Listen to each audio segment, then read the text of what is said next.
ಓಂ ಶಾಂತಿ. ಓಂ ಶಾಂತಿ. ಇವತ್ತಿನ ವಿಷಯ ಸ್ವರ್ಗ ಮತ್ತು ಸತ್ಯುಗ. ಸ್ವರ್ಗ ಅಂತಂದ್ರೆ ಸ್ವಗ್ರಹ ಅಂತ. ಸ್ವ ಅಂದ್ರೆ ಸ್ವ ನಾನು. ಸ್ವ ಅಂದ್ರೆ ನಾನು. ನಾನು ಯಾರು? ಆತ್ಮ. ಗ್ರಹ ಅಂದ್ರೆ ಏನು? ಶರೀರ. ಗ್ರಹ ವಾಸ ಮಾಡೋ ಸ್ಥಳ. ಮನೆ ಅಲ್ವಾ? ಗ್ರಹ ಅಂತಂದ್ರೆ ಮನೆ ಅಂದ್ರೆ ವಾಸ ಮಾಡುವಂತ ಸ್ಥಳ. ಓಕೆ, ಮೊದಲು ನಾವು ನಮ್ಮನ್ನ ಶರೀರ ಅಂತ ತಿಳ್ಕೊಳ್ತಿದ್ವಿ. ಶರೀರ ಇರ್ಲಿಕ್ಕೆ ಒಂದು ಮನೆ ಅಂತ ಇರ್ತಾ ಇತ್ತು, ಈಗಲೂ ಇದೆ. ಆ ಮನೆಯಲ್ಲೂ ಕೂಡ ಬಾಡಿಗೆ ಮನೆನೂ ಇರ್ತದೆ, ಲೀಸ್ ಮನೆನೂ ಕೂಡ ಇರ್ತದೆ, ನೆಂಟರ ಮನೆನೂ ಇರ್ತದೆ. ಕೆಲವೊಂದ್ಸಲ ದೇವಸ್ಥಾನಕ್ಕೆ ಹೋದಾಗಲೂ ಕೂಡ ರೂಮ್ನಲ್ಲೂ ಹಾಲಲ್ಲೂ ಮಲ್ಕೊಳ್ತೀವಿ, ಲಾಡ್ಜಲ್ಲೂ ಕೂಡ ಮಲ್ಕೊಳ್ತೀವಿ. ಸ್ವಂತ ಮನೆ ಅಂತನೂ ಇರ್ತದೆ ಅಲ್ವಾ? ಮನುಷ್ಯ ಎಲ್ಲಿ ಇರ್ಲಿಕ್ಕೆ ಇಷ್ಟಪಡ್ತಾನೆ? ಬಾಡಿಗೆ ಮನೆಯಲ್ಲೋ, ಲೀಸ್ ಮನೆಯಲ್ಲಿ? ಯಾವ ಮನೆಯಲ್ಲಿ? ಸ್ವಂತ ಮನೆ ಅಂತಂದ್ರೇನು? ಸ್ವಂತ ಮನೆಯಲ್ಲಿ ಅಂದ್ರೆ ನನಗೆ ಬೇಕಾಗಿರುವಂತ ರೂಪದಲ್ಲಿ ನಾನು ನನ್ನ ಇಷ್ಟದ ಪ್ರಕಾರ ಮನೆಯನ್ನ ಕಟ್ಟಿಕೊಂಡು ನನಗೆ ಬೇಕಾಗಿರುವಂತಹ ವಸ್ತುಗಳು, ಸಾಧನಗಳು, ವ್ಯಕ್ತಿಗಳು ಎಲ್ಲಿರ್ತಾರೆ? ನಮ್ಮ ಮನೇಲಿ ಇರ್ತಾರೆ ಅಲ್ವಾ? ಓಕೆ, ನಿಮ್ಮ ಮನೇಲಿ ಯಾರ್ಯಾರು ಇರ್ತಾರೆ ಸ್ಥೂಲವಾಗಿ, ಶಾರೀರಿಕವಾಗಿ? ನಮ್ಮ ತಂದೆ ತಾಯಿ, ನಮ್ಮ ಪತ್ನಿ, ನಮ್ಮ ಮಕ್ಕಳು, ನಮ್ಮ ಸಹೋದರ, ಅಂದ್ರೆ ನನ್ನ ಕುಟುಂಬ, ನನ್ನ ಸಂಸಾರ, ನನ್ನ ವಸ್ತುಗಳು ಅಲ್ವಾ? ನನ್ನ ಅಂದ್ರೆ ಶರೀರ ಹೇಳುವಂತ ಸಾಧನಕ್ಕೆ, ಪರಿಕರಕ್ಕೆ ಬೇಕಾಗಿರುವಂತ ಸಾಧನಗಳು ಮತ್ತು ವ್ಯಕ್ತಿಗಳು. ಇಲ್ಲಿ ನಾನು ಆ ಮನೆ ಹೇಳುವಂತ ಸ್ಥಳದಲ್ಲಿ ವಾಸ ಮಾಡ್ತಾ ಆ ಕುಟುಂಬದವರ ಜೊತೆಗೆ ಇರ್ತಾ ಏನ್ ಮಾಡ್ತೇನೆ? ನಾನು ಆ ವಸ್ತುಗಳನ್ನು ಕೂಡ ಏನ್ ಮಾಡ್ತೇನೆ? ಉಪಯೋಗವನ್ನು ಮಾಡ್ತಾ ನನ್ನ ಜೀವನವನ್ನ ಸುಖಮಯವನ್ನಾಗಿ ನಾನು ಮಾಡಿಕೊಳ್ತೇನೆ. ಈ ರೀತಿ ಆ ಶರೀರ ಕರ್ಮ ಮಾಡುವಂತ ಒಂದು ಸ್ಥಳ, ರಿಫ್ರೆಶ್ಮೆಂಟ್ ಆಗುವಂತ ಒಂದು ಸ್ಥಳ ಅಲ್ವಾ? ಆದ್ಮೇಲೆ ಸಂಪಾದನೆಯನ್ನು ನಾವು ಮನೆಯಿಂದ ಹೊರಗಡೆ ಹೋಗ್ಬಿಟ್ಟು ಮಾಡ್ಕೊಂಡು ಬರ್ತೀವಿ. ಇವತ್ತಿನ ಸಮಯದಲ್ಲಿ ಏನಾಗಿದೆ, ವರ್ಕ್ ಫ್ರಮ್ ಹೋಮ್ ಕೂಡ ಬಂದು ಬಿಟ್ಟಿದೆ.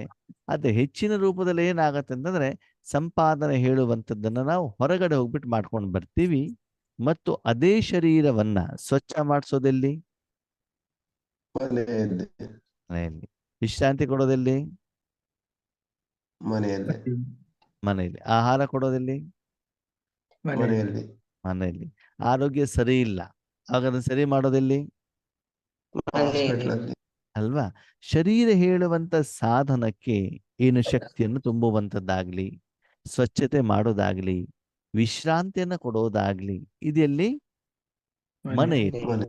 ಎಲ್ಲಾ ಟ್ರೀಟ್ಮೆಂಟ್ ಕೊಟ್ಟ ಮೇಲೆ ಕರ್ಮಕ್ಷೇತ್ರಕ್ಕೆ ನಾವೇನ್ ಮಾಡ್ತೀವಿ? ಶರೀರ ಹೇಳುವಂತ ಸಾಧನವನ್ನು ಹೊರಗಡೆ ತಗೊಂಡೋದಾಗ ಅಲ್ಲಿ ಮಲಿನ ಆಗ್ತದೆ, ಗಲೀಜಾಗ್ತದೆ, ತಿಂದಿರುವಂತ ಆಹಾರ ಖಾಲಿ ಆಗ್ತದೆ ಅಲ್ಲ?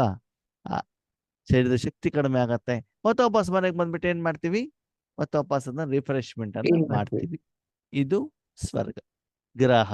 ಅಲ್ಲಿ ಶರೀರನೂ ಇದೆ, ಶರೀರದ ಸಂಬಂಧಪಟ್ಟಂತ ಸಾಧನಗಳು ಇದ್ದಾವೆ, ಮತ್ತೆ ಅದಕ್ಕೆ ಸಹಯೋಗ ಕೊಡುವಂತ ವ್ಯಕ್ತಿಗಳು, ಕುಟುಂಬಸ್ಥರು, ಸಂಸಾರನು ಅಲ್ಲಿ ಇದೆ. ಹೌದಾ? ಇದು ಯಾವ್ದಕ್ಕೆ ಸಂಬಂಧಪಟ್ಟಿದ್ದು? ಶರೀರಕ್ಕೆ ಸಂಬಂಧಪಟ್ಟ. ಓಕೆ, ಕರ್ಮ ಬೇರೆ. ಸ್ಪಷ್ಟವಾಗಿ ತಿಳ್ಕೊಳ್ಳಿ. ಅಂದ್ರೆ ಕರ್ಮ ಅಂತಂದ್ರೆ ಇದನ್ನು ಕೂಡ ಕರ್ಮನೇ, ಅದು ಸಂಪಾದನೆ ಮಾಡೋದು ಬೇರೆ. ಇಲ್ಲಿ ಏನ್ ಮಾಡ್ತಿದ್ದೀವಿ ನಾವು? ಮೇಂಟೆನೆನ್ಸ್ ಅಷ್ಟೇನೆ, ಸ್ವಚ್ಛತೆ, ಶುದ್ಧತೆ, ಅದನ್ನು ಸುಂದರ ಮಾಡುವಂಥದ್ದು. ಯಾಕಂದ್ರೆ ಬಾಬಾ ಆಧ್ಯಾತ್ಮಿಕತೆ ಹೇಳುವಂತ ನಿರಾಕಾರ ವಿಷಯವನ್ನ ಸ್ಥೂಲ ಪ್ರಪಂಚದಲ್ಲಿ ನಡೀತಾ ಇರುವಂತ ಒಂದು ಘಟನಾವಳಿಗಳನ್ನ ನೀವು ಮಾಡ್ತಾ ಇರುವಂತಹ ಒಂದು ಕರ್ಮವನ್ನ ಆಧಾರವಾಗಿಟ್ಕೊಂಡು, ಉದಾಹರಣೆಯಾಗಿಟ್ಕೊಂಡು ಅದನ್ನ ಆತ್ಮದ ಮೂಲಕ ಹೋಲಿಕೆ ಮಾಡಿ ಆಧ್ಯಾತ್ಮಿಕತೆಯನ್ನು ತಿಳಿಸುವಂತ ಪ್ರಯತ್ನವನ್ನು ಬಾಬಾ ಮಾಡ್ತಾರೆ. ಇಲ್ಲಿ ಇಲ್ಲಿವರೆಗೆ ನಾವೇನ್ ಮಾತಾಡಿದ್ವಿ? ಸ್ವ ಅಂತಂದ್ರೆ ಶರೀರ, ಗ್ರಹ ಅಂದ್ರೆ ಶರೀರದ ಮನೆ ಬಗ್ಗೆ ನಾವು ಮಾತಾಡಿದ್ವಿ, ಹೌದಾ? ಆ ಶರೀರದ ಮನೇಲಿ ಏನಿರ್ತದೆ? ಶರೀರಕ್ಕೆ ಏನೇನು ಬೇಕೋ ಅದನ್ನ ಹಾ, ಶರೀರಕ್ಕೆ ಮಲಸುವಂತ ಮಂಚ, ಶರೀರಕ್ಕೆ ಬೇಕಾಗಿರುವಂತ ಆಹಾರ, ಶರೀರಕ್ಕೆ ಬೇಕಾಗಿರೋದು ಬೆಳಕು, ಹೌದು ತಾನೆ? ಎಲ್ಲ ಶರೀರಕ್ಕೆ ಸಂಬಂಧಪಟ್ಟಿದ್ದೇ ಇರ್ತದಲ್ಲಿ. ಓಕೆ, ಈಗ ನೀವು ಆತ್ಮ ಅಂತ ತಿಳ್ಕೊಳ್ಳಿ. ಇಲ್ಲಿ ಸ್ವ ಅಂತಂದ್ರೆ ಯಾರು? ಆತ್ಮ. ಆತ್ಮ. ಆತ್ಮದ ಮನೆ ಶರೀರ. ಗ್ರಹ. ಶರೀರ ಆತ್ಮದ ಮನೆ ಶರೀರ. ಶರೀರನೋ ಭ್ರಕುಟಿನೋ? ಭ್ರೂಕುಟಿ. ಭ್ರಕುಟಿ. ಶರೀರದಲ್ಲಿ ಪ್ರಕೃತಿ. ಶರೀರದಲ್ಲಿ ಭ್ರಕುಟಿ. ಓಕೆ, ಸರಿ. ಭ್ರಕುಟಿ. ಆತ್ಮ, ಆತ್ಮನ ಮನೆ. ಶರೀರದ ಮನೇಲಿ ಏನಿರ್ತದೆ? ಮನಸ್ಸು, ಬುದ್ಧಿ, ಶರೀರ. ಸಂಸ್ಕಾರ. ಶರೀರದ ಮನೆಯಲ್ಲಿ ಏನೇನಿರ್ತದೆ? ಸಾಧನಗಳು ಮತ್ತು ಸಂಬಂಧಿಕರು. ಓಕೆ, ಹಾ, ಈಗ ಶರೀರ. ಆತ್ಮದ ಮನೆಯಲ್ಲಿ ಯಾರು ಬೇಕಾಯ್ತು? ಮನಸ್ಸು, ಬುದ್ಧಿ, ಸಾಧನಗಳು. ಸಾಧನಗಳು. ಓಕೆ, ಆತ್ಮದ ಸಾಧನ ಯಾವುದು? ಮನಸ್ಸು, ಬುದ್ಧಿ, ಸಂಸ್ಕಾರ. ಮನ, ಬುದ್ಧಿ, ಸಂಸ್ಕಾರ. ಓಕೆ, ಸರಿ. ಆತ್ಮದ ಸಂಬಂಧಿಕರು ಯಾರು? ಕೈ, ಕಾಲು, ಕಣ್ಣು, ಮೂಗು. ಅದು ಶರೀರದ ಕೊರೆ. ತಂದೆ ಒಬ್ರೆ. ಆತ್ಮದ ಸಾಧನಗಳು ಮನ, ಬುದ್ಧಿ, ಸಂಸ್ಕಾರ. ಆತ್ಮದ ಸಂಬಂಧಿಕರು ಭಗವಂತ. ಶಿವ ಬಾಬಾ, ಬ್ರಹ್ಮ ಬಾಬಾ. ಆತ್ಮದ ಸಂಬಂಧಿಕರು ಯಾರು? ಶಿವ ಬಾಬಾ, ಬ್ರಹ್ಮ ಶಿವ ಬಾಬಾ. ಬಾಬಾ. ಶಿವ ಬಾಬಾ ತಂದೆ, ಬ್ರಹ್ಮ ಬಾಬಾ ತಾಯಿ. ತಾಯಿ. ಹಾಗಿದ್ರೆ ಸ್ವರ್ಗ ಅಂತಂದ್ರೆ ಏನು?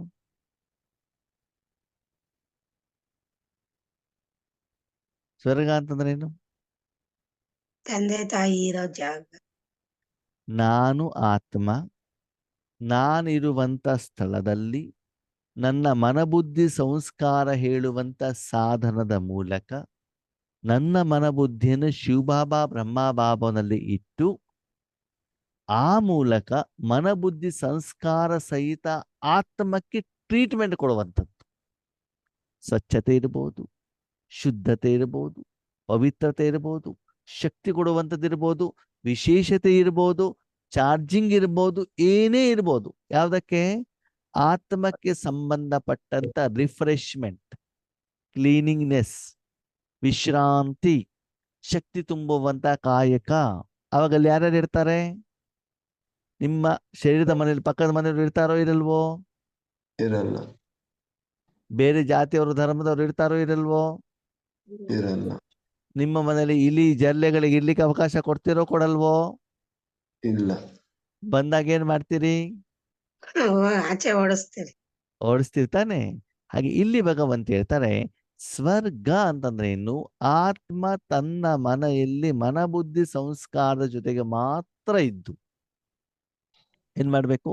ಪರಮಾತ್ಮನಲ್ಲಿ ಮತ್ತು ಬ್ರಹ್ಮಬಾಬನಲ್ಲಿ ಮನಸ್ಸು ಬುದ್ಧಿಯನ್ನಿಟ್ಟು ಆತ್ಮಕ್ಕೆ ಟ್ರೀಟ್ಮೆಂಟ್ ಅನ್ನ ತಗೊಂಡಾಗ, ಆತ್ಮಕ್ಕೆ ಬೇಕಾಗಿರುವಂತ ಶಾಂತಿ, ಸುಖ, ಸಂತೋಷ, ಆನಂದ, ನೆಮ್ಮದಿಯನ್ನು ತೆಗೆದುಕೊಂಡಾಗ, ಮನಸ್ಸನ್ನು ಊರೆಲ್ಲ ಸುತ್ಕೊಂಡ್ ಬಂದಾಗ ಏನು ಮಲಿನತೆ ಆಗಿದೆ ಅದನ್ನ ಸ್ವಚ್ಛ ಮಾಡಿಕೊಂಡಾಗ ಆ ಪ್ರಕ್ರಿಯೆ, ಆ ಕರ್ಮ, ಆ ವಿಧಿವಿಧಾನಕ್ಕೆ ಏನ್ ಹೇಳ್ತಾರೆ? ಸ್ವರ್ಗ. ಸ್ವರ್ಗ ಅಂತ ಹೇಳ್ತಾರೆ ಆತ್ಮೀಯ. ಈಗ ಹೇಳಿ, ಸ್ವರ್ಗ ಅಂತಂದ್ರೆ ಕಿರೀಟ ಬರುತ್ತಾ? ಇಲ್ಲ. ಸಿಂಹಾಸನ ಬರುತ್ತಾ? ಇಲ್ಲ. ಪುಷ್ಪಕ ವಿಮಾನ ಬರುತ್ತಾ? ಇಲ್ಲ. 36 ವೆರೈಟಿ ಭೋಜನ ಬರುತ್ತಾ? ಇಲ್ಲ. ಯಾಕೆ ಬರೋದಿಲ್ಲ? ಯಾಕೆ ಬರೋದಿಲ್ಲ? ನೀವು ಬರಲ್ಲ ಅಂತಂದ್ರೆ ಬರಲ್ಲ ಅಂತ ಹೇಳುವಂಗಿಲ್ಲ. ಯಾಕೆ ಬರಲ್ಲ ಹೇಳ್ಬೇಕಲ್ಲ ಕಾರಣ. ಆತ್ಮಕ್ಕೆ ಬೇಕು. ಇದೆಲ್ಲ ಶರೀರಕ್ಕೆ ಸಂಬಂಧಪಟ್ಟಿದ್ದು. ಅದ್ರಲ್ಲಿ ಯಾವ್ದು ಸಂಬಂಧಪಟ್ಟ ಶರೀರಕ್ಕೆ ಸಂಬಂಧ. ನಾನು ಶರೀರ ಅಲ್ಲ, ನಾನು ಯಾರು? ಆತ್ಮ. ಆತ್ಮದ ಬಗ್ಗೆ ನಾನು ಮಾತಾಡ್ತಿದ್ದೇನೆ. ನಾನು ಮನೇಲಿ ಇದ್ದೇನೆ ಅಂತಂದ್ರೆ ಆಫೀಸಿನ ವಿಷಯವನ್ನ ಮನೆಗೆ ತಗೊಂಡು ಬರಬೇಕು ಬೇಡವೋ? ಬೇಡ. ಬೇಡ ತಾನೆ? ಬೇಡ. ಕಾರ್ ಬೇಕು, ಕಾರನ್ನು ಮನೆ ಒಳಗಡೆ ತಗೊಂಡು ಬರಲ್ವಲ್ಲ ನಾನು? ಚಪ್ಪಲಿ ಹಾಕೊಂಡು ಬರ್ತೇನೆ, ಚಪ್ಪಲಿ ಮನೆಯಿಂದ ಹೊರಗಡೆ ಇಡ್ತೇನೆ, ಒಳಗಡೆ ತಗೊಂಡು ಬರಲ್ವಲ್ಲ ನಾನು? ನಾಯಿನ ತಗೊಂಡು ಬರ್ತೇನೆ, ಹೊರಗಡೆ ಇಡ್ತೇನೆ, ಒಳಗಡೆ ತಗೊಂಡು ಬರಲ್ವಲ್ಲ? ಮನೇಲಿರುವಂತ ವ್ಯಕ್ತಿಗಳು, ವಸ್ತುಗಳು, ವಿಷಯಗಳು, ಜ್ಞಾನ ಬೇರೆನೆ ತಾನೇ? ಹಾಗಿದ್ರೆ ಸ್ವರ್ಗದಲ್ಲಿ ಅಲ್ಲಿ ಯಾರ್ಯಾರು ಇರ್ಬೇಕು? ನಾನು, ನಮ್ಮ ತಂದೆ. ನಾನು ಶಿವಬಾಬಾ ಬ್ರಹ್ಮ ಬಾಬಾ ಮತ್ತು ಅಲ್ಲಿ ಆತ್ಮಕ್ಕೆ ಸಂಬಂಧಪಟ್ಟಂತ ಜ್ಞಾನ ವಿಷಯ ಕರ್ಮ ಮಾತ್ರ ಇರಬೇಕೇ ಹೊರತು ಅಲ್ಲಿ ಶರೀರಧಾರಿಗಳಾಗ್ಲಿ ಶರೀರದ ಸಂಬಂಧಿಗಳಾಗ್ಲಿ ವ್ಯಕ್ತಿಯಾಗ್ಲಿ ವಸ್ತುವಾಗ್ಲಿ ವಿಷಯಗಳಾಗ್ಲಿ ಅಲ್ಲಿ ಒಳಗಡೆಗೆ ಬರಕೂಡದು. ನೀವು ಸ್ವಂತ ಮನೆ ಮಾಡ್ಕೊಂಡಿದ್ದೆ ಅಂದ್ರೆ ನಿಮ್ಗೆ ಸಂಬಂಧಿಕರು ಮಾತ್ರ, ನಮ್ಮ ಕುಟುಂಬದವರು ಮಾತ್ರ ಇರಬೇಕೇ ಹೊರತು ಬೇರೆಯವರು ಇರಕೂಡದಲ್ಲಿ. ಅರ್ಥ ಆಯ್ತಾ? ಅದಕ್ಕಾಗಿ ಸ್ವರ್ಗ ಅಂತಂದ್ರೆ ನಾನು ಆತ್ಮ, ನನ್ನ ಮನೆಯಲ್ಲಿ. ಆತ್ಮನಿಗೆ ಏನ್ ಬೇಕು? ಗೋಬಿ ಮಂಚೂರಿ ಬೇಕಾ? ಎಸಿ ಬೇಕಾ? ಸ್ವೆಟರ್ ಬೇಕಾ? ಟೀ ಕಾಫಿ ಬೇಕಾ? ಸಪ್ತ ಗುಣಗಳು ಶಾಂತಿ ಸಪ್ತ ಗುಣಗಳು ತಾನೇ ಬೇಕು. ಓಕೆ, ಅದೇ ಯಾರ ಹತ್ರ ಸಿಗ್ತದೆ? ಭಗವಂತನ ಹತ್ರ. ಅದನ್ನ ತಗೊಳ್ಳಿಕ್ಕೆ ಏನ್ ಮಾಡ್ಬೇಕು? ಮನಸ್ಸು ಬುದ್ಧಿ ಸಂಸ್ಕಾರ. ಮನಸ್ಸು ಬುದ್ಧಿ ಸಂಸ್ಕಾರವನ್ನ ಅವರಲ್ಲಿ ಇಡಬೇಕು. ಒಂದೇ ನೀವು ಪರಂಧಾಮಕ್ಕಾದ್ರೂ ಹೋಗ್ಬಿಟ್ಟು ಅಲ್ಲಿ ಮನಬುದ್ಧಿ ಸಂಸ್ಕಾರವನ್ನ ಏನ್ ಮಾಡ್ಬೇಕು? ಪರಮಾತ್ಮನಲ್ಲಿ ಇಡೋದರ ಮೂಲಕ ಏನ್ ಮಾಡ್ಬೋದು? ಅಲ್ಲೂ ಕೂಡ ಸ್ವರ್ಗದ ಸುಖವನ್ನು ಅನುಭವ ಮಾಡ. ಒಂದು ಅಪ್ಪನ ಮನೇಲಿ ನೀವಿರಿ, ಇದು ಅಪ್ಪನನ್ನ ನಿಮ್ಮನೆ ಕರ್ಕೊಂಡು ಬನ್ನಿ ಅಲ್ವಾ? ಇದಕ್ಕೆ ಏನ್ ಹೇಳಾಗ್ತದೆ? ಸ್ವರ್ಗ. ಆದ ನಾವು ಶರೀರ ಕಂಪ್ಯಾರಿಸನ್ ಮಾಡಿ ಮಾಡಿ ಮಾಡಿ ಮಾಡಿ ಏನಾಗ್ಬಿಟ್ಟಿದೆ ಅಂದ್ರೆ ಸ್ವರ್ಗ ಅಂತ ತಕ್ಷಣ ನಾವೆಲ್ಲೇ ಹೋಗ್ತೀವಿ? ಸತ್ತಿಗೆ ಹೋಗ್ಬಿಟ್ವಿ, ಸಿಂಹಾಸನ ಕುತ್ಕೊಂಡ್ಬಿಟ್ವಿ, ಕಿರೀಟದಲ್ಲಿ ಕುತ್ಕೊಂಡ್ಬಿಟ್ವಿ, ಕಿರೀಟ ಹಾಕೊಂಡ್ಬಿಟ್ಟು ಪುಷ್ಪ. ಇದು ನೀವು ಹೇಳಿ ಹೇಳಿ ಹೇಳಿ ಹೇಳಿ ನಿಮ್ಮ ಗಮನ ಯಾವ್ದು ಕಡೆಗೆ ಹೋಗ್ತದೆ? ಶರೀರದ ಕಡೆ ಹೋಗ್ತದೆ. ಅಲ್ಲೆಲ್ಲಿ ಶಾಂತಿ ಬಂತು? ಅಲ್ಲೆಲ್ಲಿ ಸುಖ ಬಂತು? ಅಲ್ಲೆಲ್ಲಿ ಪರಮಾತ್ಮ ಇದ್ದಾರೆ? ಅಲ್ಲಿ ಆತ್ಮಕ್ಕೆ ಸಂಬಂಧಪಟ್ಟಿದ್ದು ಏನ್ ಸಿಗತ್ತೆ? ಹಾಗಿದ್ರೆ ಆತ್ಮ ನಾವು ಸರಿ ಮಾಡ್ತಿದೀವೋ ತಪ್ಪು ಮಾಡ್ತಿದೀವೋ? ತಪ್ಪು ಮಾಡು. ನಿಮ್ಮನ್ನು ನೀವು ಯೋಚನೆ ಮಾಡಿ, ಸರಿ ಯಾವುದು ತಪ್ಪು ಯಾವುದು ಅಂತ ಹೇಳ್ಬಿಟ್ಟು. ಯಾವ್ದನ್ನು ಮಾಡಬೇಕು, ಯಾವ್ದನ್ನು ಬಿಡಬೇಕು, ಯಥಾರ್ಥತೆ ಯಾವುದು. ಅದಕ್ಕಾಗಿ ರಾಜಯೋಗದಲ್ಲಿ ಯಾವ ಪ್ರಮಾಣದಲ್ಲಿ ನಾವು ಮುಂದೆ ಹೋಗ್ಬೇಕು ಅದು ಹೋಗ್ತಾ ಇಲ್ಲ. ಸರಿ, ನೀವು ಇಷ್ಟನ್ನ ಈಗ ಮಾಡಿದ್ರೆ ಮುಂದೆ ಅದು ಸಿಗ್ತದೆ. ಓಕೆ, ಹೊರಗಡೆ ಹೋಗ್ಬಿಟ್ಟು ಸಂಪಾದನೆ ಮಾಡ್ಕೊಂಡು ಬಂದ್ರೆ ಮನೇಲಿ ಸಾಧನಗಳು ಸಿಗ್ತಾವೆ. ಆದರೆ ಸಾಧನ ಸುಖಕ್ಕಿಂತ ಸಂಬಂಧಿಕರ ಜೊತೆಗೆ ಪ್ರೀತಿ ಶ್ರೇಷ್ಠ ಅಲ್ವಾ ಆತ್ಮೀಯರೇ? ಓಕೆ, ಸರಿ, ಇದು ಸ್ವರ್ಗದ ಬಗ್ಗೆ ಆಯ್ತು. ಸತ್ಯುಗ ಅಂತಂದ್ರೆ ಏನು?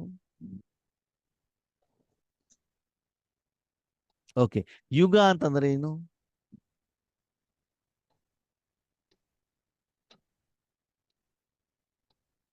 ಯುಗ ಅಂತಂದ್ರೆ ಏನು? ಕಲ್ಪ. ಆ ಯುಗ ಅಂತಂದ್ರೆ ಏನು? ಯಾವ್ಯಾವ ಯುಗ ಅಂತ ನಾನು ಕೇಳಲಿಲ್ಲ ನಿಮ್ಗೆ. ಯುಗ ಅಂತಂದ್ರೆ ಏನು ಅಂತ ಕೇಳಿದ್ದು.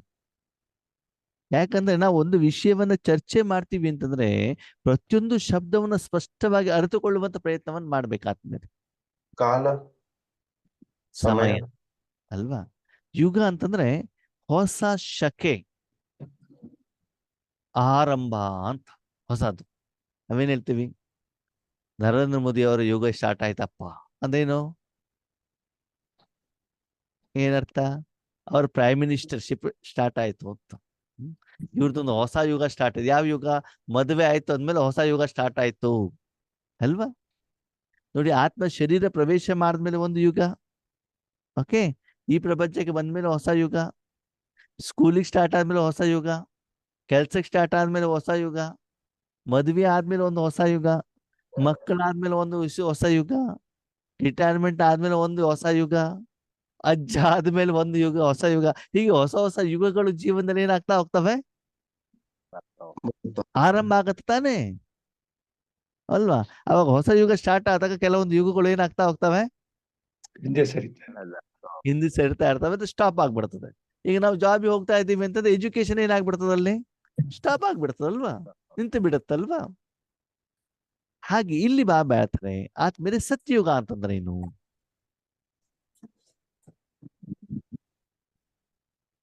ಸತ್ಯಯುಗ ಅಂತಂದ್ರೆ ಏನು? ಸರಿ, ಸತ್ಯ ಅಂತಂದ್ರೆ ಏನು?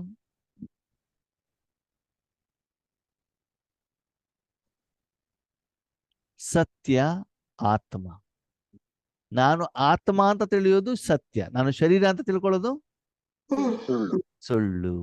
ಸತ್ಯಯುಗ ಏನು ಅಂತಂದ್ರೆ ಸ್ಪಷ್ಟವಾಗಿ ಹೇಳಿ ಆದ್ಮೇಲೆ, ಯಾವಾಗ ನಿಮ್ಮ ಜೀವನದಲ್ಲಿ ಆ ದಿನದಲ್ಲಿ ಆ ಕ್ಷಣದಲ್ಲಿ ಆ ಸಮಯದಲ್ಲಿ ಆತ್ಮಕ್ಕೆ ಸಂಬಂಧಪಟ್ಟಂತ ಕಾರ್ಯ ಆರಂಭ ಆಗತ್ತೋ, ಕಾರ್ಯ ನಡೆಯತ್ತೋ, ಅದು ಸತ್ಯಯುಗ. ಯಾವ್ದಳಿ? ಯಾವ ಸಮಯದಲ್ಲಿ, ಯಾವ ಕ್ಷಣದಲ್ಲಿ, ಯಾವ ದಿನದಲ್ಲಿ ನಿಮ್ಮ ಜೀವನದಲ್ಲಿ ಆತ್ಮಕ್ಕೆ ಸಂಬಂಧಪಟ್ಟಂತ ಸತ್ಯಯುಗ ಅಂದ್ರೆ ನೀವು ಸಂಪೂರ್ಣವಾಗಿ ಆತ್ಮ ಅಂತ ಮಾತ್ರ ತಿಳ್ಕೊಳ್ಬೇಕು. ಆತ್ಮದ ಸ್ವಚ್ಛತೆ, ಆತ್ಮದ ಶುದ್ಧತೆ. ಬೆಳಿಗ್ಗೆ ನಿಮ್ಮ ಮನೇಲಿ ತಿಂಡಿ ತಿಂತಾ ಇದ್ದೀರಿ, ಯಾವ ಯುಗ ಸ್ಟಾರ್ಟ್ ಆಗ್ತದೆ? ಬ್ರೇಕ್ಫಾಸ್ಟ್ ತಿನ್ನೋ ಯುಗ ಸ್ಟಾರ್ಟ್ ಆಗತ್ತೆ ತಾನೆ? ಎಲ್ಲಿವರೆಗೆ? ತಿನ್ನುವ 3 ಮಸಾಲೆ ದೋಸೆ ತಿನ್ನೋವರೆಗೆ ಹೊಟ್ಟೆ ತುಂಬ ಆ ಯುಗ ಮುಗೀತು. ನೆಕ್ಸ್ಟ್ ಯಾವ ಯುಗ ಸ್ಟಾರ್ಟ್ ಆಯ್ತು? ಸ್ಟಾರ್ಟ್ ಆಯ್ತು ಪಾತ್ರೆ ತೊಳೆ ಯುಗ ಸ್ಟಾರ್ಟ್ ಆಗ್ಬಿಡ್ತದೆ, ಕಸ ಗುಡಿಸೋದು ಸ್ಟಾರ್ಟ್ ಆಗ್ಬಿಡ್ತದೆ, ರಂಗೋಲಿ ಹಾಕೋದು ಸ್ಟಾರ್ಟ್ ಆಗ್ಬಿಡ್ತದೆ, ಅಡುಗೆ ಮಾಡೋದು ಸ್ಟಾರ್ಟ್ ಆಗ್ಬಿಡ್ತದೆ, ಸ್ನಾನ ಮಾಡೋದು ಸ್ಟಾರ್ಟ್ ಆಗ್ಬಿಡ್ತದೆ. ಒಂದು ಮುಗಿತು ಇನ್ನೊಂದು ಸ್ಟಾರ್ಟ್ ಆಗತ್ತದಲ್ವಾ? ಹೇಗೆ ದಿನದಲ್ಲಿ ಕರ್ಮಗಳು ಚೇಂಜ್ ಆಗ್ತಾ ಹೋಗ್ತವೆ, ಹಾಗೆ ಯುಗಗಳು ಕೂಡ ಏನಾಗ್ತಾ ಹೋಗ್ತವೆ? ಚೇಂಜ್ ಆಗ್ತದೆ ಅಲ್ವಾ? ತಿಂಗಳುಗಳು 30 ದಿನ, ವರ್ಷ 365 ದಿನ, ನಿಮಿಷ 60 ಸೆಕೆಂಡು, 1 ಸೆಕೆಂಡ್ ಟಕ್. ಹೀಗೆ ಸೆಕೆಂಡು, ನಿಮಿಷ, ಗಂಟೆ, ವಾರ, ತಿಂಗಳು, ವರ್ಷ, ಹೀಗೆ ಯುಗಕ್ಕೂ ಕೂಡ ಏನಾಗತ್ತೆ? 5 ಭಾಗವಾಗತ್ತೆ.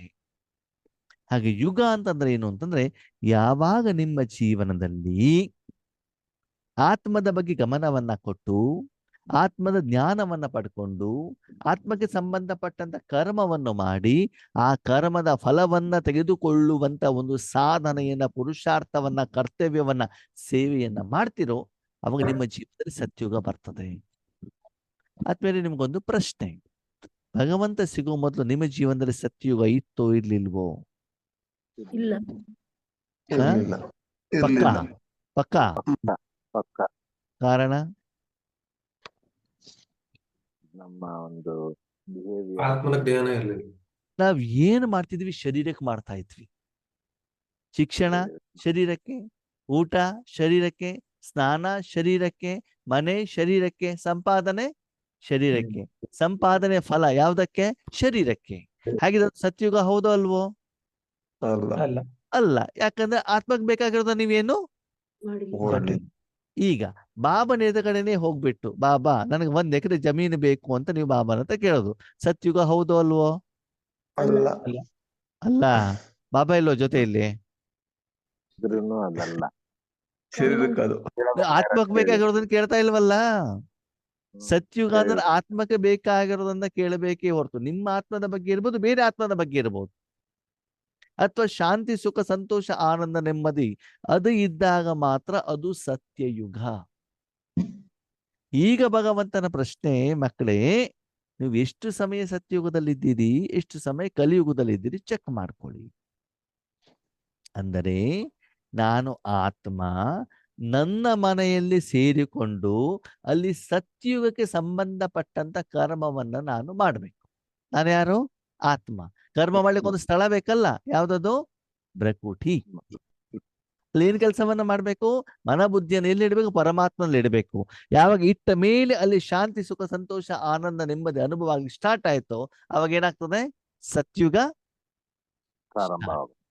ಅಲ್ಲಿ ದುಃಖ, ಅಶಾಂತಿ, ಚಿಂತೆ, ಭಯ, ಚಿಂತನೆ ಸ್ಟಾರ್ಟ್ ಆಯ್ತು. ಅದು ಯಾವ ಯುಗ? ಆಗುತ್ತೆ. ಅದು ಕಲಿಯುಗ. ಹಾಗೆ ನಿಮ್ಮನ್ನು ನೀವು ಚೆಕ್ ಮಾಡ್ಕೊಳ್ಳಿ ಆದ್ಮೇಲೆ, ಒಂದು ದಿನದಲ್ಲಿ ಈಶ್ವರ್ಯ ಜ್ಞಾನ ಇದ್ದ ಮೇಲೂ, ಸಂಗಮ ಯುಗದಲ್ಲಿ ಇದ್ದ ಮೇಲೂ ಕೂಡ ನಾನು ಎಷ್ಟು ಸಮಯ ಸತ್ಯಯುಗದಲ್ಲಿ ಮತ್ತು ಸ್ವರ್ಗದಲ್ಲಿ ಇರ್ತೇನೆ? ನೀವು ಪಾನಿಪುರಿ ತಿಂತಾ ಇದ್ದೀರಿ, ಸ್ವರ್ಗ ಹೌದೋ ಅಲ್ವೋ? ಇಲ್ಲ. ಯಾಕೆ? ಶರೀರಕ್ಕೆ. ಶರೀರಕ್ಕೆ ಸಂಬಂಧಪಟ್ಟಿದ್ದಲ್ವಾ? ಅದಕ್ಕಾಗಿ ನಿಮ್ಮನ್ನು ನೀವು ಚೆಕ್ ಮಾಡ್ಕೊಳ್ಳಿ ಆತ್ಮೀಯರೇ. ಈಗ ಹೇಳಿ, ಸತ್ಯುಗ ಯಾವಾಗ ನಮಗೆ? ನಮ್ಗೆ ಸತ್ಯುಗ ಯಾವಾಗ? ಆತ್ಮ ಅಂತ ಹೇಳಿದಾಗ ಆತ್ಮೀಯರೇ, ವಾಸ್ತವಿಕತೆ ಏನು ಗೊತ್ತಾ? ಸತ್ಯ, ತೇತ, ದ್ವಾಪರ, ಕಲಿಯುಗ, ಸಂಗಮಯುಗ ಎಲ್ಲ ಈಗಲೇ. ನಿಮ್ಮ ಮನೋಸ್ಥಿತಿನ ಹೇಗೆ ಇಟ್ಕೊಳ್ತಿರೋ ಅದರ ಆಧಾರದಲ್ಲಿ ಹೇಳ್ತಾರೆ ಸೆಮಿ ಸ್ವರ್ಗ. ಯಾವಾಗ? ಈಗಲೇ ತಾನೇ. ಅಲ್ಲಿ ನಾವು ಸತ್ಯುಗದಲ್ಲಿ ಇದ್ರೂ ಕೂಡ ಸತ್ಯುಗ ಅಂತ ನಮ್ಗೆ ಗೊತ್ತೇ ಇರೋದಿಲ್ಲ. ಗೊತ್ತಿರುತ್ತಾ? ಇಲ್ಲ. ನೀವು ಭಕ್ತಿ ಸ್ಟಾರ್ಟ್ ಮಾಡಿದ್ರಿ, ಯಾವ ಯುಗದಲ್ಲಿ ಇದ್ದೀರಿ? ದ್ವಾಪರ ಯುಗದಲ್ಲಿ ಇದ್ದೀರಿ ಅಂತ ಅರ್ಥ. ತುಂಬಾ ಅತಿಯಾದ ದುಃಖ ಇದೆ, ಯಾವ ಯುಗದಲ್ಲಿದ್ದೀರಿ? ಕಲಿಯುಗದಲ್ಲಿ. ಕಲಿಯುಗದಲ್ಲಿ ಇದ್ದೀವಿ ಅಂತ ಲೆಕ್ಕ. ಅದಕ್ಕಾಗಿ ನಿಮ್ಮ ಯುಗವನ್ನ ನೀವೇನ್ ಮಾಡ್ಕೊಳ್ಬೇಕು? ನಿಮ್ಮ ಮನೋಸ್ಥಿತಿಗಳ ಮೂಲಕ, ನಿಮ್ಮ ಕರ್ಮದ ಫಲದ ಮೂಲಕ, ಜ್ಞಾನದ ಆಧಾರದಲ್ಲಿ, ಬಾಬಾ ಮುರಳಿಯಲ್ಲಿ ಹೇಳುವಂತ ಆಧಾರದಲ್ಲಿ, ಅನುಭವದ ಆಧಾರದಲ್ಲಿ ನಿಮ್ಮನ್ನೇ ನೀವು ಚೆಕ್ ಮಾಡಿ ನಿಮ್ಮನ್ನ ನೀವೇ ಚೇಂಜ್ ಮಾಡ್ಕೊಳ್ಬೇಕಾಗ್ತದೆ. ಅರ್ಥ ಆಯ್ತಾ? ಅದಕ್ಕಾಗಿ ಸತ್ಯುಗ ಎಲ್ಲಿ? ಸತ್ಯುಗ ಎಲ್ಲಿ? ಇಲ್ಲೇ ಕ್ಷಣ ನಾವ್ ಯಾವ ಸ್ಥಿತಿನಲ್ಲಿ ಇದ್ದೀವಿ ಸಂಗಮ ಯುಗ ಯಾವಾಗ? ನಾವ್ ಆತ್ಮ ಈಗ್ಲೇ. ಪರಮಾತ್ಮ ಜೊತೆಯಲ್ಲಿ ಇಟ್ಕೊಂಡಾಗ ಸ್ಥಿತಿ ಮೇಲೆ ಮೊದ್ಲು ಸತ್ಯುಗ ಬರ್ತದೋ ಮೊದ್ಲು ಸಂಗಮ ಯುಗ ಬರ್ತದೋ? ಸಂಗಮ ಆ ಸಂಗಮ ಸಂಗಮ ಯುಗ.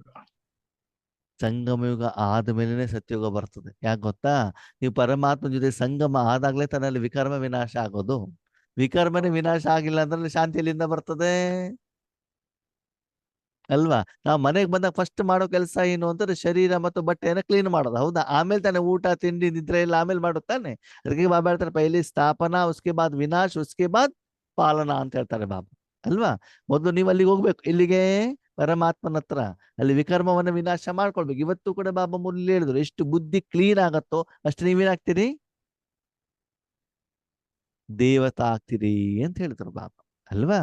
ಹಾಗೆ ದೇವತಾ ಅಂತಂದ್ರೆ ಏನು? ಯಾಕಂದ್ರೆ ಇನ್ನೊಂದು ದಿವಸ ತಗೊಂಡ ಆ ವಿಷಯ. ದೇವತಾ ಅಂತಂದ್ರೆ ಇನ್ನೊಂದು, ಇವತ್ತು ಬೇಡ, ಸರಿ? ಓಕೆ, ಇವತ್ತಿನ ವಿಷಯ ಅರ್ಥ ಆಯ್ತಾ ನಿಮಗೆ? ಸ್ವರ್ಗ ಅಂತಂದ್ರೆ ಏನು, ಸತ್ಯುಗ ಅಂತಂದ್ರೆ ಸತ್ಯಯುಗದ ನೀವು ಸುಖವನ್ನ ಅನುಭವ ಮಾಡಬೇಕು ಅಂತಂದ್ರೆ ಏನ್ ಮಾಡ್ಬೇಕು? ಸ್ವರ್ಗಕ್ಕೆ ಹೋಗ್ಲೇಬೇಕು. ನಿಮ್ಮ ಅಪ್ಪ ಅಮ್ಮ ಮನೆಯಲ್ಲಿ ಇದ್ದಾರೆ, ಓಕೆ? ಬಾತ್ರೂಮ್ ಮನೆಯಲ್ಲಿದೆ, ಅಡಿಗೆ ಮನೆ ಮನೆಯಲ್ಲಿದೆ, ಕೋಟ್ ಮನೇಲಿದೆ ಅಂತಂದ್ರೆ ಶರೀರಕ್ಕೆ ನಿರ್ವಹಣೆ ಮಾಡಬೇಕು ಅಂದ್ರೆ ಶರೀರ ಹೇಳುವಂತ ಸಾಧನವನ್ನು ಎಲ್ಲಿ ಕರ್ಕೊಂಡು ಬರ್ಬೇಕು? ಮನೆ ಕರ್ಕೊಂಡ್ ಬರ್ಬೇಕಲ್ವಾ? ಹಾಗೆ ಸತ್ಯುಗದ ಅನುಭವ ಆಗ್ಬೇಕು ಅಂತಂದ್ರೆ ಮನ ಬುದ್ಧಿ ಸಂಸ್ಕಾರವನ್ನು ಕೂಡ ಎಲ್ಲಿ ಕರ್ಕೊಂಡು ಬರ್ಬೇಕು ಆತ್ಮೇರೆ? ಎಲ್ಲಿ ಕರ್ಕೊಂಡು ಬರ್ಬೇಕು? ಪ್ರಕೃತಿಯಲ್ಲಾಗ್ಲಿ, ಆತ್ಮನಲ್ಲಾಗ್ಲಿ, ಪರಮಾತ್ಮನ ಮಡಿಲಲ್ಲಾಗ್ಲಿ ನಾನು ಇಡಬೇಕಾಗ್ತದೆ. ಅದಕ್ಕಾಗಿ ಚೆಕ್ ಮಾಡ್ಕೊಳ್ಳಿ, ಒಂದು ದಿನದಲ್ಲಿ ಸ್ವರ್ಗ ಮತ್ತು ಸತ್ಯುಗದಲ್ಲಿ ಎಷ್ಟು ಸಮಯ ಇರ್ತದೆ. ಹಾಗಿದ್ರೆ ಆದ್ಮೇಲೆ ಸ್ವರ್ಗ ಮತ್ತು ಸತ್ಯುಗ ಆಕಾರನೋ ನಿರಾಕಾರನೋ? ಸ್ವರ್ಗ ಮತ್ತು ನಿರಾಕಾರ. ಕಾರಣ ಕಾಣೋದಿಲ್ಲ. ಆತ್ಮ ಕಾಣೋದಿಲ್ಲ. ನಿರಾಕಾರ. ಮನಬುದ್ಧಿ ಸಂಸ್ಕಾರ ನಿರಾಕಾರ. ನಿರಾಕಾರ. ದುಃಖ ನಿರಾಕಾರ. ಸುಖ ನಿರಾಕಾರ. ಭಗವಂತ ನೆನಪಿನ ಇಟ್ಟಾಗ ವಿಕರ್ಮ ವಿನಾಶ ಆಗುವಂತ ಅನುಭವ ನಿರಾಕಾರ. ನಿರಾಕಾರ. ಅಂದರೆ ನಿಮ್ಗೆ ಆಕಾರ ಏನಾದ್ರು ಬಂತು ಅಂತಂದ್ರೆ ನೀವು ಸ್ವರ್ಗದಲ್ಲೂ ಇಲ್ಲ, ಸತ್ಯುಗದಲ್ಲೂ ಇಲ್ಲ ಅಂತ ಲೆಕ್ಕ. ಯಾವುದೇ ಆಕಾರ ಬರಲಿ, ಬಣ್ಣ ಇರ್ಲಿ ಅಥವಾ ನಿಮ್ಮ ಮನಸ್ಸಲ್ಲಿ ಕಲ್ಪನೆಗಳಲ್ಲಿ ಏನೇ ಸ್ಥೂಲ ಬಂತು ಆತ್ಮೀಯ ಆತ್ಮ ಅಂತಂದ್ಮೇಲೆ ಸಂಪೂರ್ಣವಾಗಿ ನಿರಾಕಾರನೇ.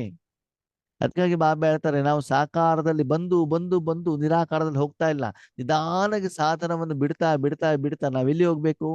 ಆಕಾರಕ್ಕೆ ಹೋಗ್ಬೇಕು, ನಿರಾಕಾರಕ್ಕೆ ಹೋಗ್ಬೇಕು. ನಿರಾಕಾರಕ್ಕೆ. ನಮ್ಮ ಸ್ಥಿತಿ ಹೆಂಗಿದೆ ಅಂತಂದ್ರೆ ಬಾಬಾನ ಮನೆ ಹೋದ ತಕ್ಷಣ ಫೋಟೋ ಬೇಕು, ಟ್ರಾಫಿಕ್ ಕಂಟ್ರೋಲ್ ಹೋದ ತಕ್ಷಣ ರೆಡ್ ಲೈಟ್ ಹಾಕ್ಲಿ ಓಡೋಗ್ತೀವಿ ನಾವು, ಕಾಮೆಂಟ್ರಿ ಬೇಕು, ಹಾಡ್ ಬೇಕು. ಅದಿಲ್ಲ ಅಂದ್ರೆ ಆಗೋದೇ ಇಲ್ಲ. ಆತ್ಮೀಯ ಇದೆಲ್ಲ ಇದೆಯೇ ಅಂತಂದ್ರೆ ನೀವು ಸಾಕಾರ ಪ್ರಪಂಚದ ಜೊತೆಗೆ ಏನಾಗಿದ್ದೀರಿ? ಕನೆಕ್ಟ್ ಆಗಿದ್ದೀರಿ ಅಂತ ಲೆಕ್ಕ. ಯಾವಾಗ ನೀವು ಇದ್ರ ಜೊತೆ ಕನೆಕ್ಟ್ ಆಗಿದ್ದೀರೋ ಆವಾಗ ನಿಮ್ಮ ಮನಸ್ಸು ಬುದ್ಧಿ ಸತ್ಯುಗಕ್ಕೆ ಸ್ವರ್ಗಕ್ಕೆ ಹೋಗಿಲ್ಲ ಅಂತ ಲೆಕ್ಕ. ಈಗ ನೀವು ಲೌಕಿಕ ಮನೆಗೂ ಬಂದ್ಬಿಟ್ಟು ಆಫೀಸಿನ ಫೈಲ್ ತಗೊಂಡು ಬಂದು ಅದನ್ನು ಚೆಕ್ ಮಾಡ್ತಾ ಮಾಡ್ತಾ ಫೋನಲ್ಲಿ ಮಾತಾಡ್ತಾ ಇದ್ರೆ ಆಫೀಸಿನ ವಿಷಯ, ಅವಾಗ ಮನೆಯಲ್ಲಿ ಏನು ಕರ್ಮ ಆಗ್ಬೇಕು ಅದು ಆಗತ್ತೋ ಆಗಲ್ವೋ? ಆಗಲ್ಲ. ನಾವು ಕೂಡ ಏನ್ ಮಾಡ್ತಿದ್ವಿ ಇವತ್ತು? ಬಾಬನ ಹತ್ರ ಹೋಗೋದು, ಮಾತಾಡೋದು ಯಾವ ವಿಷಯ? 3 ನಿಮಿಷ. ಶರೀರದ ಬಗ್ಗೆ ತಾನೇ ಮಾತಾಡ್ತೀವಿ. ಅವಾಗ ರಾಜಯೋಗ ಸರಿ ಆಯ್ತಾ ನಮ್ದು? ಇಲ್ಲ. ನಾವು ಸತ್ಯಯುಗದಲ್ಲಿ ಇದ್ದೇವಾ? ಇಲ್ಲ. ಸತ್ಯಯುಗ ಅಂತಂದ್ರೆ ಆತ್ಮದ ಸ್ವಚ್ಛತೆ, ಆತ್ಮದ ಪಾಲನೆ, ಆತ್ಮದ ವಿಶೇಷತೆ. ಓಕೆ, ಆ ಯುಗ ಹೇಳುವಂಥದ್ದು ನಿಮ್ಮ ಜೀವನದಲ್ಲಿ ಆರಂಭವಾಗಬೇಕು. ಬರೀ ಜ್ಞಾನ ಇದ್ದರೆ ನಿಮ್ಗೆ ಸತ್ಯುಗ ಅಂತಲ್ಲ. ಸತ್ಯುಗ ಯಾವಾಗ ಅಂತಂದ್ರೆ ಯಾವಾಗ ಆತ್ಮನಿಗೆ ಶಾಂತಿ, ಸುಖ, ಸಂತೋಷ, ಆನಂದ, ನೆಮ್ಮದಿಯ ಅನುಭವ ಆಗಲಿಕ್ಕೆ ಸ್ಟಾರ್ಟ್ ಆಗತ್ತೋ ಆವಾಗ ನಿಮ್ಮ ಜೀವನದಲ್ಲಿ ಏನು ಬರ್ತದೆ? ಸತ್ಯಯುಗ. ಸತ್ಯಯುಗ. ಬರೀ ಶಾಂತಿ ಬರ್ತಾ ಇದೆ ಬರ್ತಾ ಇದೆ ಬರ್ತಾ ಇದೆ ಅಂತ ನೀವು ಸಂಕಲ್ಪ ಮಾಡಿದ್ರೆ ನೋಡಿದ್ರೆ ಅದು ಸತ್ಯಯುಗ ಅಲ್ಲ. ಆಕ್ಚುಲಿ ನಿಮ್ಗೆ ಆ ಒಂದು ಸಪ್ತ ಗುಣಗಳ ಅನುಭವ ನಿಮ್ಗೆ ಆಗ್ಬೇಕು ಅಂತಂದ್ರೆ ವಿಧಿವತ್ತಾಗಿ ನೀವು ಆತ್ಮವಾಗಿ ಮನಬುದ್ಧಿಯನ್ನು ಯಾರಲ್ಲಿ ಇಡಬೇಕು? ಪರಮಾತ್ಮ.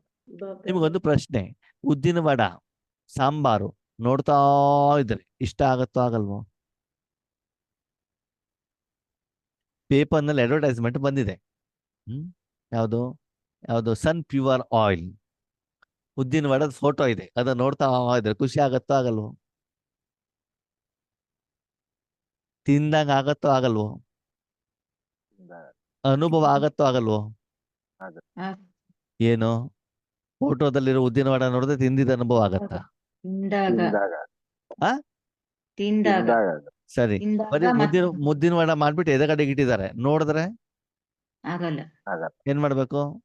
ತಿನ್ಬೇಕು, ಹಾಗಿದ್ರೆ ನೀವು ಇವತ್ತು ಶಾಂತಿಯನ್ನ ನೋಡ್ತಾ ಇದ್ದೀರೋ ತಿಂತಾ ಇದ್ದೀರೋ? ನೋಡ್ತಾ ಇದ್ದೀನಿ. ತಿಂದ- ಅಥವಾ ಬರೀ ಕನ್ಸು ಕಾಣ್ತಾ ಇದ್ದೀರೋ? ನಿಮ್ಮನ್ನು ನೀವು ಚೆಕ್ ಮಾಡ್ಕೊಳ್ಳಿ ಏನು ಅಂತ ಬಿಟ್ಟು. ಇವತ್ತು ಅನುಭವಕ್ಕಿಂತ ಕನ್ಸು ಕಾಣೋದೇ ಜಾಸ್ತಿ ಆಗ್ಬಿಟ್ಟಿದೆ. ಆತ್ಮೀಯರೇ, ಶಾಂತಿ ಬರ್ತಾ ಇದೆ ಬರ್ತಾ ಇದೆ ಬರ್ತಾ ಇದೆ ಅಂತ ಕೂತ್ಕೊಂಡು ನಾನು ಉದ್ದಿನ ವಡ ತಿಂತಾ ಇದ್ದೇನೆ ಹೇಳೋದಲ್ಲೇ ಬ್ಯುಸಿ ಆಗ್ಬಿಟ್ಟಿದೀವಿ ನಾವು. ಅದಕ್ಕಾಗಿ ವಾಸ್ತವಿಕತೆ ಅರ್ಥವನ್ನು ತಿಳ್ಕೊಳ್ಳಿ, ವಾಸ್ತವಿಕತೆ ಸತ್ಯತೆಯನ್ನು ಅರ್ಥ ಮಾಡ್ಕೊಳ್ಳಿ. ಕೆಲವೊಂದ್ಸಲ ಏನಾಗತ್ತೆ, ನಾವು ಸತ್ಯ ಹೇಳಿದ ಜನ ನಂಬುವುದೇ ಇಲ್ಲ ಇಲ್ಲ ಇಲ್ಲ ಅನ್ನೋರೇ. ಶಾಂತಿ ಎಲ್ಲ ಬರ್ತಾನೆ ಇರ್ತದೆ ಕಿರಣದ ರೂಪದಲ್ಲಿ, ಕಿರಣದಲ್ಲೇ ನಾವು ಗಮನವನ್ನ ಕೊಡ್ತೀವಿ. ಏನು ಹೇಳಬೇಕು ಬಾಬಾ ಹೇಳ ಮುಗಿಸ್ತಾರೆ, ಅದನ್ನು ಒಪ್ಪೋದು ಬಿಡೋದು ನಿಮ್ಗೆ ಬಿಟ್ಟಿರೋ. ಸರಿನಾ? ಸತ್ಯತೆ ಏನು, ವಾಸ್ತವಿಕತೆ ಏನು, ತಪ್ಪು ಮಾಡ್ತಾರೆ ಸರಿ ಮಾಡ್ಕೊಳ್ಳಿ ಮಕ್ಕಳೇ. ಸೂಕ್ಷ್ಮ ರೂಪದಲ್ಲಿ ನಾವ್ ಏನೇನು ಮಾಡ್ತಾ ಇದೀವಿ ಅದಕ್ಕೆ ಆತ್ಮೀಯ ಚೆಕ್ ಮಾಡ್ಕೊಳ್ಳಿ. ಬಾಬಾ ಮುರಳಿಯಲ್ಲಿ ಸ್ವರ್ಗದ ಬಗ್ಗೆ ಏನು ಹೇಳ್ತಾ ಇದ್ದಾರೆ, ಸತ್ಯುಗದ ಬಗ್ಗೆ ಏನು ಹೇಳ್ತಾ ಇದ್ದಾರೆ, ಮತ್ತು ನಾವೇನು ಅರ್ಥ ಮಾಡ್ಕೊಂಡಿದೀವಿ. ಅದಕ್ಕಾಗಿ ಆ ಸಾಧನೆಯಲ್ಲಿ ನಾವು ಮುಂದೆ ಹೋಗ್ತಾ ಇಲ್ಲ. ಪ್ರಾರಬ್ಧದ ಬಗ್ಗೆ ನೀವು ಆಮೇಲೆ ಯೋಚನೆ ಮಾಡು, ಇವತ್ತು ಓದ್ಕೊಳ್ಳಲ್ಲ, ಇವತ್ತು ಸಂಪಾದನೆ ಮಾಡು. ಸಂಪಾದನೆ ಮಾಡ್ಮೇಲೆ ಬಿಲ್ಡಿಂಗ್ ಸಿಗ್ತದ ಆಮೇಲಿಂದದ್ದು. ಈಗ ಸಂಪಾದನೆ ಮಾಡ್ಬೇಕಲ್ಲ. ಸ್ನಾನ ಮಾಡಿದ್ಮೇಲೆ ಹಗುರತೆ ಆಗ್ತದೆ, ಸ್ನಾನ ಮಾಡ್ದೇನೆ ಹಗುರತೆ ಆಗ್ತಾ ಇದೆ ಅಂತ ಕನಸು ಕಾಣ್ತಾ ಕುತ್ಕೊಂಡ್ಬಿಟ್ರೆ ಕನಸಿನಲ್ಲಿ ಇರಬೇಡಿ, ನನಸಿನಲ್ಲಿ ಬನ್ನಿ ಅಂತ ಹೇಳ್ತಾರೆ ಬಾಬಾ. ಅದಕ್ಕಾಗಿ ಸ್ವಗ್ರಹ ಅಂತಂದ್ರೆ ಅಲ್ಲಿ ಯಾರ್ಯಾರು ಇರ್ಬೇಕು? ಯಾರ್ಯಾರು ಇರ್ಬೇಕು? ನಾನು ಶಿವ ಬಾಬಾ, ಬ್ರಹ್ಮ ಬಾಬಾ. ಹಾ, ಹಾಗಿದ್ರೆ ನಿಮ್ಮ ಅಣ್ಣ ತಮ್ಮಂದಿರು ಬೇಡವಾ? ಫಸ್ಟ್ ಸ್ವಪರಿವರ್ತನೆ ಅಲ್ವಾ? ಅದಕ್ಕೆ ಬಾಬಾ ಹೇಳ್ತಾರೆ, ನೀವು ನಿಮ್ಮ ಅಪ್ಪ ಅಮ್ಮ ಇರಿ, ಪಡ್ಕೊಳ್ಳಿ, ಆಮೇಲೆ ಅವರನ್ನು ಕೂಡ ಏನ್ ಮಾಡಿ ಕರ್ಕೊಂಡು ಬಂದ್ಬಿಟ್ಟು ನೀವೇನ್ ಮಾಡ್ಬೇಕು, ಅವರಿಗೂ ಕೂಡ ಸಪ್ತ ಗುಣಗಳ ಅನುಭವವನ್ನ ಮಾಡಿಸಿ. ನಿಮ್ಮ ಮನೇಲಿ ಒಂದು ಕಾರ್ಯಕ್ರಮ ಇರ್ತದೆ, ಮದ್ವೆ ಇರ್ತದೆ, ನೆಂಟರಿಗೆಲ್ಲ ಕರೀತೀರಾ, ಹಂಗೆ ಕರೆದು ಬಿಡ್ತೀರಾ ಇಲ್ಲ ಅಡಿಗೆ ಎಲ್ಲ ರೆಡಿ ಮಾಡ್ಬಿಟ್ಟು ಕರಿತೀರೋ? ರೆಡಿ ಮಾಡಿ ಕರೀತಿರ್ತಾನೆ. ಹಾಗೆ ನೀವು ಬಂದವರಿಗೆ ಏನ್ ಮಾಡ್ಬೇಕು, ಆ ಸಪ್ತ ಗುಣಗಳನ್ನ ಕೊಡಬೇಕು ಅಂತಂದ್ರೆ ಮೊದಲು ಅಲ್ಲಿ ಅಷ್ಟು ರೆಡಿಯಾಗಿರ್ಬೇಕಲ್ಲ, ಅವಾಗ ತಾನೇ ನೀವು ಅವ್ರಿಗೆ ಕೊಡ್ಲಿಕ್ಕೆ ಆಗ್ತದೆ. ಅದಕ್ಕಾಗಿ ಆತ್ಮೀಯರೇ, ಸತ್ಯಯುಗ ಮತ್ತು ಸ್ವರ್ಗ ಅಂತಂದ್ರೆ ಸಂಪೂರ್ಣವಾಗಿ ಆತ್ಮಕ್ಕೆ ಬೇಕಾಗಿರೋದನ್ನ ನಾನು ಪಡ್ಕೊಳ್ಳೋದು, ಮತ್ತೆ ಆತ್ಮ ಮತ್ತು ಸಪ್ತ ಗುಣಗಳು ಬೇಕಾಗಿರೋದನ್ನ ಕೊಡೋದು. ಈ ಪ್ರೊಸೆಸ್, ಈ ವಿಧಿ, ಈ ವಿಧಾನ, ಈ ಕಾರ್ಯ, ಈ ಸ್ಥಳಕ್ಕೆ ಏನ್ ಹೇಳ್ತಾರೆ, ಸ್ವಗ್ರಹ. ಮತ್ತು ಆ ಸ್ಥಳದಲ್ಲಿ ನಾನು ಕರ್ಮವನ್ನ ಮಾಡಿದ್ರೆ ಅದ್ಯಾವುದು, ಸತ್ಯ ಯುಗ. ಆತ್ಮೀಯರ ಪ್ರಶ್ನೆ, ಈ ಪ್ರಪಂಚಕ್ಕೆ ಸೂರ್ಯ ಬಂದ ತಕ್ಷಣದಲ್ಲಿ ಪೂರ್ತಿ ಬೆಳಕು ಬಂದ್ಬಿಡುತ್ತಾ? ಇಲ್ಲ. ಇಲ್ಲ ತಾನೆ, ನಿಧಾನಕ್ಕೆ ತಾನೇ ಬರ್ತದೆ. ಹಾಗೆ ನಿಮ್ಮಲ್ಲಿ ಎಷ್ಟು ಆ ಸತ್ಯುಗ ಬರ್ತಾ ಬರ್ತಾ ಬರ್ತಾ ಬರ್ತಾ ಹೋಗುತ್ತೋ ಅಷ್ಟು ದೇವತಾ ಶಕ್ತಿಗಳು ಏನಾಗ್ತಾ ಹೋಗ್ತದೆ, ಪ್ರವಾಹ ಆಗ್ತಾ ಹೋಗ್ತದೆ, ತುಂಬಾ ಜನರಿಗೆ ಅದು ಸಿಗ್ತಾ ಹೋಗತ್ತೆ. ಸರಿ? ಅದಕ್ಕಾಗಿ ನೀವು ಒಂದು ದಿನದಲ್ಲಿ ಸತ್ಯುಗದ ಕಡೆ ಗಮನ ಕೊಟ್ಟಿದ್ದೀರೋ, ಕಲಿಯುಗದ ಕಡೆ ಗಮನ ಕೊಟ್ಟಿದ್ದೀರೋ ಅಂತ ಏನ್ ಮಾಡ್ಕೊಳ್ಳಿ, ಚೆಕ್ ಮಾಡ್ಕೊಳ್ಳಿ. ಆದ್ಮೇಲೆ ನಿಮ್ಗೊಂದು ಪ್ರಶ್ನೆ, ಇವತ್ತು ನಮ್ಗೆಲ್ಲರಿಗೂ ಭಗವಂತ ಸಿಕ್ಕಿದ್ದಾರೆ. ಭಗವಂತನನ್ನ ನಾನು ನನ್ನ ಸ್ಥೂಲವಾದಂಥ ವ್ಯಾಪಾರಕ್ಕೆ, ವ್ಯವಹಾರಕ್ಕೆ, ಬಿಲ್ಡಿಂಗ್ ಕಟ್ಟಲಿಗೆ, ಮಕ್ಕಳ ಎಜುಕೇಶನ್ಗೆ, ಶರೀರದ ಆರೋಗ್ಯ ಸರಿ ಮಾಡ್ಕೊಳ್ಳಿಕ್ಕೆ, ಕಾಯಿಲೆ ಗುಣ ಮಾಡ್ಲಿಕ್ಕೆ ನಾನು ಉಪಯೋಗ ಮಾಡಿಕೊಂಡಿದ್ದೆ. ಆದರೆ ನಾನು ಸತ್ಯುಗಕ್ಕೆ ಹೋಗಿದ್ದೇನೋ ಹೋಗಿಲ್ವೋ? ಹೋಗಿಲ್ಲ. ಹೋಗಿಲ್ಲ. ಹೋಗಿಲ್ಲ ಅಲ್ವಾ? ಅದು ನಾವು ಹೆಚ್ಚಿನ ಜನ ಯಾವ್ದು ಮಾಡ್ತಾ ಇದೀವಿ, ಅದನ್ನು ತಾನೇ ಮಾಡ್ತಿದೀವಿ. ಅಂದ್ಮೇಲೆ ಇನ್ನೂವರೆಗೂ ನಾನು ಭಗವಂತನನ್ನ ಅರ್ಥ ಮಾಡ್ಕೊಂಡಿಲ್ಲ, ಭಗವಂತನ ಸರಿಯಾಗಿ ಉಪಯೋಗ ಮಾಡ್ಕೊಳ್ತಾ ಇಲ್ಲ. ಅದಕ್ಕಾಗಿ ಬಾಬಾ ಹೇಳ್ತಾರೆ 33 ಕೋಟಿ ಜನ ಭಿನ್ನವಾಗ್ಲಿಕ್ಕೆ ಕಾರಣ ಏನು ಅಂತ ಇದೇ ರೀಸನ್. ಬಾಬಾ ಹೇಳ್ತಾ ಇರೋದೊಂದು, ನಾವು ಅರ್ಥ ಮಾಡ್ಕೊಳ್ತಾ ಇರೋದು ಇನ್ನೊಂದು. ಎಲ್ಲರೂ ಹೇಳ್ತಾರೆ, ಅಣ್ಣವ್ರೆ ಮುರಳಿ ಯಾವಾಗ ಸ್ಟಾರ್ಟ್ ಮಾಡ್ತೀರಿ, ಮುರಳಿ ಯಾವಾಗ ಸ್ಟಾರ್ಟ್ ಮಾಡ್ತೀರಿ? ಮುರಳಿ ಸ್ಟಾರ್ಟ್ ಮಾಡೋ ಮೊದಲು ಒಂದೊಂದು ಶಬ್ದದ ಅರ್ಥ ಮೊದಲು ತಿಳ್ಕೊಳ್ಳಿ ಎಲ್ಲ ಸರಿಯಾಗಿ. ಅದೇ ಅರ್ಥ ಗೊತ್ತಿಲ್ಲದೆ ನೀವು ಮುರಳಿ ಓದ್ಲಿಕ್ಕೆ ಹೋದ್ರೆ ಓದಲ್ಲಿ ಏನ್ ಹೇಳಿದ್ರೆ ನಿಮ್ಗೆ ಹೆಂಗ್ ಗೊತ್ತಾಗತ್ತೆ? ಸುಮ್ನೆ ಹೇಳ್ಬಿಟ್ಟು ಮುಗಿಸ್ಬಿಟ್ರೆ ಆಗೋದಿಲ್ಲ. ಏನ್ ಮಾಡ್ಬೇಕು? ಒಂದೊಂದು ಶಬ್ದದ ಅರ್ಥ ನಿಮ್ಗೆ ಗೊತ್ತಾಗ್ತಾ ಹೋದ್ರೆ ಆದ್ಮೇಲೆ ಬಾಬನಾಗ್ಲಿ ನಾವಾಗ್ಲಿ ಮುರಳಿ ಹೇಳ್ಬೇಕಾದ ಅವಶ್ಯಕತೆನೇ ಇಲ್ಲ. ಆ ಶಬ್ದದ ಅರ್ಥ ಗೊತ್ತಾದಾಗ ಮುರಳಿ ಸರಿಯಾಗಿ ನಿಮ್ಗೆ ಏನಾಗ್ತಾ ಹೋಗ್ತದೆ, ಗೊತ್ತಾಗ್ತಾ ಹೋಗತ್ತೆ ಅಲ್ವಾ? ಶಬ್ದದ ಅರ್ಥನೇ ಗೊತ್ತಿಲ್ಲ ಅಂತಂದ್ರೆ ಶಬ್ದ ಮಾತ್ರ ರಿಪಿಟೇಷನ್ ಮಾಡಿದಿರ್ತದೆ ಹೊರತು ಅದು ಏನು ಅಂತ ನಿಮ್ಗೆ ಏನಾಗೋದಿಲ್ಲ, ಗೊತ್ತಾಗೋದಿಲ್ಲ. ಅದಕ್ಕಾಗಿ ಆ ಶಬ್ದದ ಅರ್ಥವನ್ನ ಯಥಾರ್ಥವಾಗಿ ವಿಧಿವತ್ತಾಗಿ ಅರ್ಥ ಆಗುವಂತ ರೀತಿಯಲ್ಲಿ ಬಾಬಾ ತಿಳಿಸ್ತಾ ಇರೋದಕ್ಕೆ ಬಾಬನಿಗೆ ಏನು ಕೋಟಿ ಕೋಟಿ ಧನ್ಯವಾದಗಳು. ಎಷ್ಟು? ಪದುಮದಷ್ಟು ಪದುಮ ಪದುಮದಷ್ಟು ಧನ್ಯವಾದಗಳು. ಸರಿನಾ? ಎಷ್ಟು ನೀವು ಧನ್ಯವಾದ ಹೇಳ್ತೀರೋ ಇನ್ನೂ ಬಾಬಾ ಜ್ಞಾನವನ್ನು ಏನ್ ಮಾಡ್ತಾ ಹೋಗ್ತಾರೆ, ಸ್ಪಷ್ಟವಾಗಿ ತಿಳಿಸ್ಕೊಡ್ತಾ ಇರ್ತಾರೆ. ಓಕೆ.